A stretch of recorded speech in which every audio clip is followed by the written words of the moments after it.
Toshkent shahrida ekologik holatni yaxshilash va aholining sog'lig'ini muhofaza qilish maqsadida qurilish maydonlarida changlanishni kamaytirishga qaratilgan qo'shimcha profilaktik chora-tadbirlar kuchaytirilmoqda. Shahar qurilish va uy-joy kommunal xo'jaligi sohasida hududiy nazorat qilish inspeksiyasi tomonidan olib borilayotgan ishlar natijasida qurilish jarayonining atrof muhitga ta'sirini kamaytirish bo'yicha amaliy mexanizmlar yo'lga qo'yilmoqda. Xususan, qurilish obyektlarida ochiq maydonlar, texnika harakatlanadigan yo'laklar va yuk ortiladigan hududlarda muntazam ravishda namlash ishlari amalga oshirilyapti. Bu changlanish darajasini kamaytirayotgan choralardan biri hisoblanadi.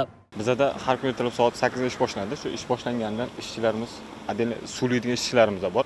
Suv bo'linmasi adilni har kuni atroflarni shu texnikalar yuradigan joylarni suvlab, chang ko'tarilmagan holatga keltiriladi. Inspeksiya tomonidan bu talablarning bajarilishi doimiy monitoring ostiga olingan. Qoidalarni buzgan tashkilotlarga nisbatan esa qonunchilikka muvofiq choralar ko'rilishi belgilangan. Ekologik talablarga rioya etilishini kuchaytirish maqsadida endilikda qurilishga oid yuk tashuvchi avtotransport vositalarining Toshkent hududida soat 8:00 dan 20:00 gacha harakatlanishiga vaqtinchalik cheklov joriy etildi. Bu gavjum hududlardagi changlanish, shovqin va yo'l harakati xavfsizligiga ta'sirini kamaytirishga qaratilgan.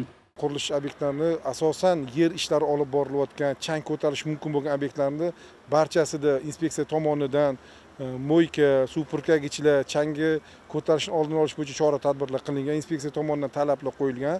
Bu talab bajarmagan qurilish tashkilotlariga bajarilishi majburiy bo'lgan yozma ko'rsatmalar beriladi. Shunda ham bajarmasa ma'muriy javobgarlikka tortishlar amalga oshiriladi. Bulardan tashqari katta yuk tashuvchi mashinalar kirib chiqish joylarida karcherli mo'ykalar o'rnatilgan.